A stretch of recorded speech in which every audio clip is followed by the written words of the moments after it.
അപ്പോൾ വൈകുന്നേരം ആയപ്പോഴേക്കും വല്ലാത്ത വിശപ്പെട്ടോ. അപ്പോൾ ഇവിടെ ആണെങ്കിൽ പ്രത്യേകിച്ചൊന്നുമില്ല, ആകെ ഉള്ളത് 3 മുട്ട മാത്രം കേട്ടോ. അപ്പോൾ മുട്ട വെച്ച് എന്തുണ്ടാക്കുമെന്ന് ആലോചിച്ചപ്പോഴാണ് മുട്ട മസാല ഓർമ്മ വന്നത്. അപ്പോൾ ഇതാണെങ്കിൽ പെട്ടെന്ന് സിമ്പിളായിട്ട് ഉണ്ടാക്കിയെടുക്കാൻ പറ്റിയൊരു സാധനമാണ്. അപ്പോൾ ഇതിലേക്ക് വേണ്ടത് ഉള്ളി, തക്കാളി, പച്ചമുളക്, ഇഞ്ചി, വെളുത്തുള്ളി ഇത്രയാട്ടോ. പിന്നെ വേണ്ടത് ചിക്കൻ മസാല, മല്ലിപ്പൊടി, മഞ്ഞൾപ്പൊടി, ഗരം മസാല, മുളക് പൊടി, ഇത്രയും സാധനങ്ങളാണ് വേണ്ടത്.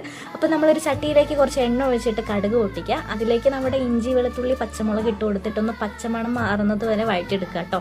അതിലേക്ക് നമ്മൾ ഉള്ളി ഇട്ടിട്ട് നന്നായിട്ടൊന്ന് വഴറ്റിയെടുക്കാം. വഴറ്റിയെടുക്കുന്ന സമയത്ത് കുറച്ച് ഉപ്പുപൊടി ഇട്ടിട്ടുണ്ടെങ്കിൽ പെട്ടെന്ന് വഴറ്റി ഇട്ടു കേട്ടോ. പിന്നെ നമ്മൾ കുറച്ചുകൂടി അതിലേക്ക് തക്കാളി ഇടുക, എന്നിട്ട് നന്നായിട്ട് വഴറ്റിയെടുക്കുക കേട്ടോ. അതിൻ്റെ പച്ചമണം മാറുന്നവരെ വഴറ്റണം. അതിലേക്ക് വീണ്ടും നമ്മൾ പൊടികളൊക്കെ ചേർത്തിട്ട് വീണ്ടും എഗെയിൻ ഇങ്ങനെ നമ്മൾ വഴറ്റിക്കൊണ്ടേ കേട്ടോ. അതിനുശേഷം നമ്മൾ 3 മുട്ട അതിലേക്ക് പൊട്ടിച്ച് ചേർക്കുന്നുണ്ട്. എന്നിട്ട് നന്നായിട്ടത് മിക്സ് ചെയ്യുക കേട്ടോ.